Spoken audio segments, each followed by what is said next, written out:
আলহামদুলিল্লাহ, অবশেষে ইনকিউবেটর মেশিনে কিছু ডিম দেওয়ার সুযোগ হলো। আসসালামু আলাইকুম রহমতুল্লাহ। আপনারা অনেকে জানেন যে আমি একটি অটো ইনকিউবেটর মেশিন নিয়ে এসেছি ডিম থেকে বাচ্চা ফোটানোর জন্য। যদিও আজ থেকে 1.5 মাস পূর্বে এই অটো ইনকিউবেটর মেশিনটি নিয়ে এসেছি, এই মেশিনটি নিয়ে আসার পরে আমি বিভিন্ন রকমের সমস্যার সম্মুখীন হয়েছি, যার কারণে এই মেশিনে ডিম দিয়ে দেখার সুযোগ হয় নাই যে কতগুলো ডিম থেকে কতগুলো বাচ্চা বের হয়।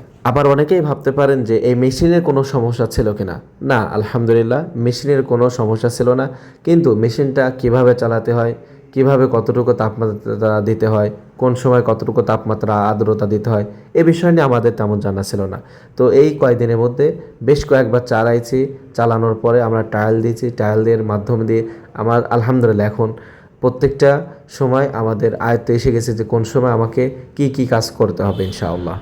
আবার যেহেতু এই মেশিনে এর আগে কখনো ডিম দিয়ে পরীক্ষা করা হয় নাই যে কতগুলো ডিম থেকে কতগুলো বাচ্চা বের হবে, তাই পরীক্ষামূলকভাবে আমি এখানে 100টি কোয়েল পাখির ডিম দিয়ে পরীক্ষা করব ইনশাআল্লাহ যে এখান থেকে কতগুলো বাচ্চা বের হয়। যেহেতু কোয়েল পাখির ডিম থেকে 18 দিন পর বাচ্চা বের হয়, তো আমাকে আগামী 18 দিন অপেক্ষা করতে হবে আর দেখতে হবে যে এই ডিম থেকে কতগুলো বাচ্চা পাবো ইনশাআল্লাহ।